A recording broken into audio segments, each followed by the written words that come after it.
રોજ સવારે અને સાંજે સાંભળો દેવી કવચ. ઓમ ચંડિકા દેવીને નમસ્કાર. માર્કંડેયજીએ કહ્યું, હે પિતામહ, જે આ સંસારમાં પરમ ગોપનીય અને મનુષ્યનું બધી રીતે રક્ષણ કરનારું છે અને જેને તમે અત્યાર સુધી બીજા કોઈ સામે પ્રગટ ન કર્યું હોય એવું કોઈ સાધન મને કહી બતાવો. બ્રહ્માજી બોલ્યા, હે બ્રાહ્મણ, એવું સાધન તો એકમાત્ર દેવીનું કવચ જ છે, જે ગોપનીય કરતાં પણ પરમ ગોપનીય, પવિત્ર તથા બધા પ્રાણીઓ ઉપર ઉપકાર કરનારું છે. હે મહામુનિ, તે તમે સાંભળો. દેવીની 9 મૂર્તિઓ છે. તેમને નવદુર્ગા કહે છે. તેમના અલગ અલગ નામો બતાવવામાં આવે છે. પહેલું નામ શૈલપુત્રી છે, બીજું નામ બ્રહ્મચારિણી છે, ત્રીજું ચંદ્રઘંટાના નામે પ્રસિદ્ધ છે, ચોથી મૂર્તિને કુષ્માંડા કહે છે, પાંચમી દુર્ગાનું નામ સ્કંદમાતા છે, છઠ્ઠી દુર્ગાનું નામ કાત્યાયની છે, સાતમું સ્વરૂપ કાલરાત્રિ, આઠમું સ્વરૂપ મહાગૌરી અને નવમી દુર્ગા એટલે સિદ્ધિદાત્રી. આ બધા નામ વેદ ભગવાન દ્વારા કહેવાયા છે. જ્યારે કોઈ મનુષ્ય અગ્નિથી સળગી રહ્યો હોય, યુદ્ધભૂમિમાં શત્રુઓથી ઘેરાઈ ગયો હોય, સંકટમાં ફસાઈ ગયો હોય, તેનું તથા કોઈ ભયથી ડરી ગયો હોય અને દુર્ગાનું શરણ લીધું હોય, તેનું ક્યારેય કોઈ અમંગળ થતું નથી. યુદ્ધના સમયે મુશ્કેલી હોવા છતાં પણ તેને કોઈ વિપત્તિ ઉદ્ભવતી નથી. તેને શોક, દુઃખ અને ભય પ્રાપ્ત થતા નથી. જેમણે દેવીનું ભક્તિપૂર્વક સ્મરણ કર્યું છે તેમનો અભ્યુદય નક્કી છે. હે દેવી, જેઓ તમારું ચિંતન કરે છે તેમનું તમે ચોક્કસ કલ્યાણ કરો છો. તમે તેમનું રક્ષણ કરો છો. ચામુંડા દેવી પ્રેત ઉપર આરૂઢ થયેલા હોય છે અને વારાહી પાડા પર સવારી કરે છે. ઐન્દ્રીનું વાહન ઐરાવત હાથી છે. વૈષ્ણવી ગરુડ પર આવે છે અને માહેશ્વરી આખલા પર આરૂઢ થયેલા છે. કૌમારીનું વાહન મોર છે. વિષ્ણુ પ્રિય લક્ષ્મી કમળ પર વિરાજમાન છે અને તેમના હાથમાં લાલ કમળ છે. આખલા પર આરૂઢ થયેલ દેવી ઈશ્વરીએ શ્વેત વસ્ત્ર ધારણ કરી રાખ્યા છે. બ્રાહ્મી હંસ પર બેઠેલા છે અને બધા જ આભૂષણો ધારણ કર્યા છે. આ બધી દેવીઓ માતાઓ યોગ શક્તિઓથી સંપન્ન છે, જેઓ અનેકવિધ આભૂષણો પહેરવાથી શોભે છે. તેમણે અનેક રત્નો ધારણ કર્યા છે, ક્રોધથી ભરેલી છે અને ભક્તોનું રક્ષણ કરવા રથમાં બેઠેલી છે.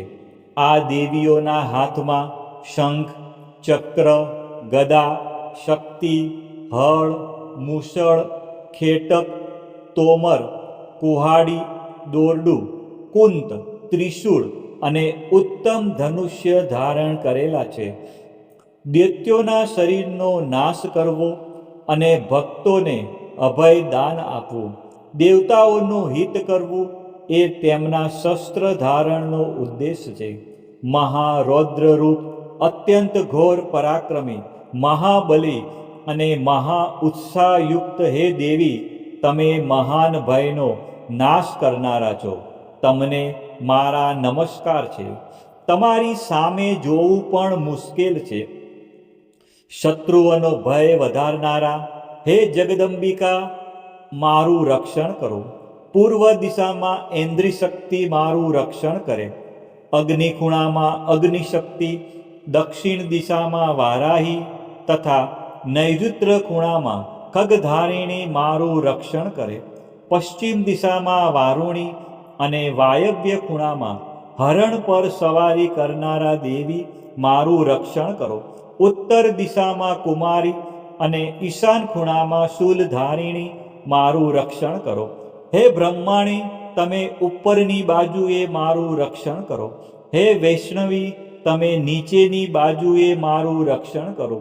આ જ પ્રમાણે શબ જેનું વાહન છે તે ચામુંડા દેવી દસે દિશાઓમાં મારું રક્ષણ કરો.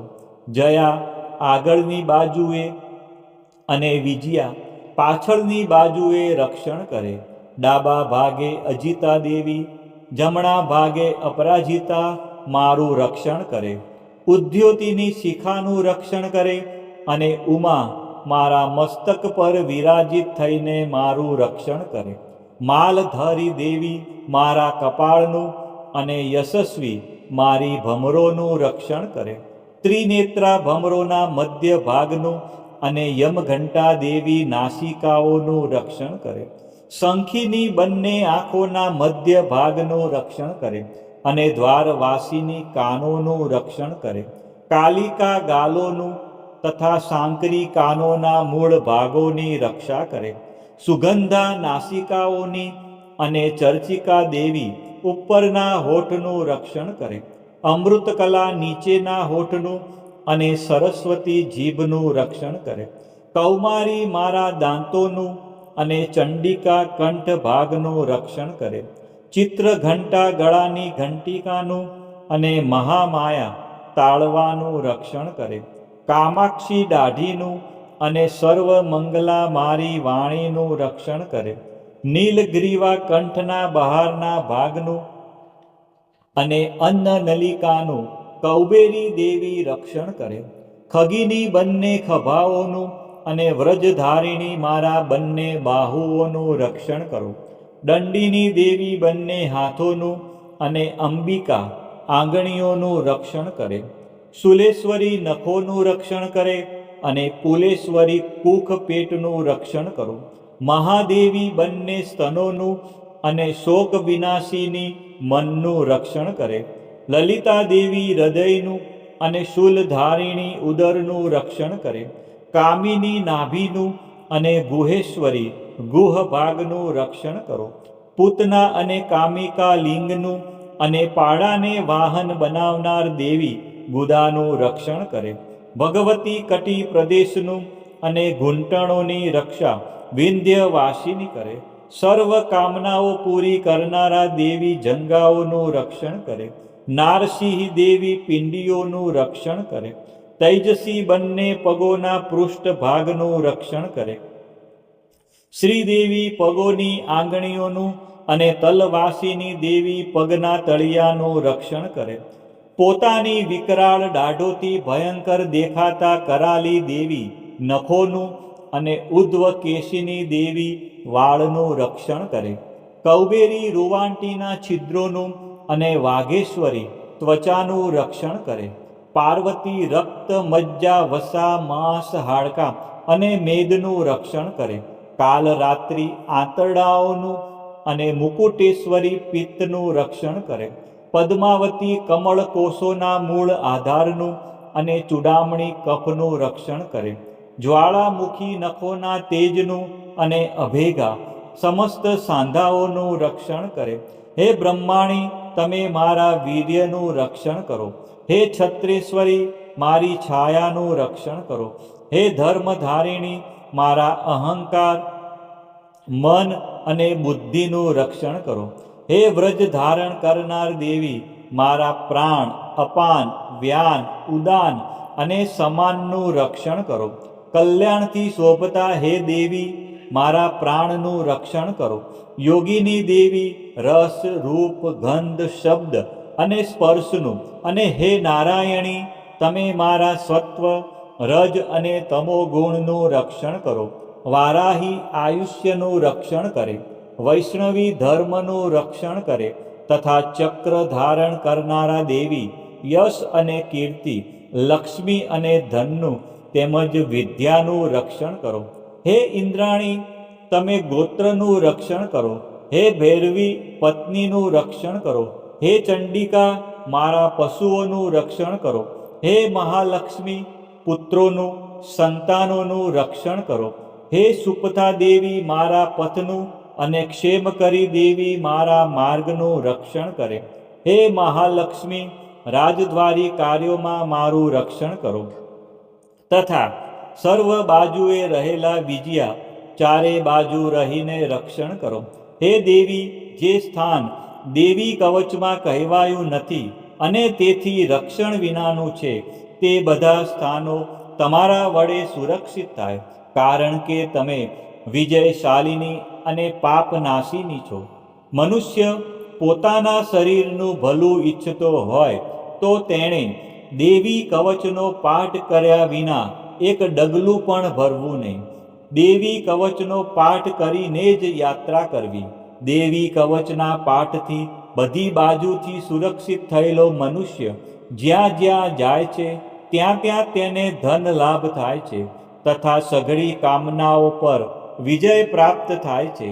તે જે અભિષ્ટ વસ્તુનું ચિંતન કરે છે તેને તે અચૂકપણે પ્રાપ્ત કરી લે છે.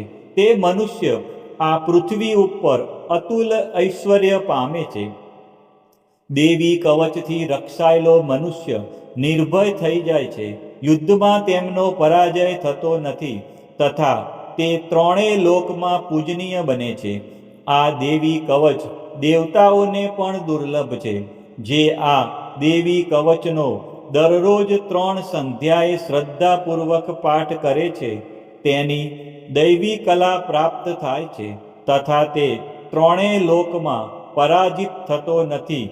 એટલું જ નહીં, તે અપમૃત્યુથી રહિત થઈને 100 કરતાં પણ વધુ વર્ષ જીવે છે.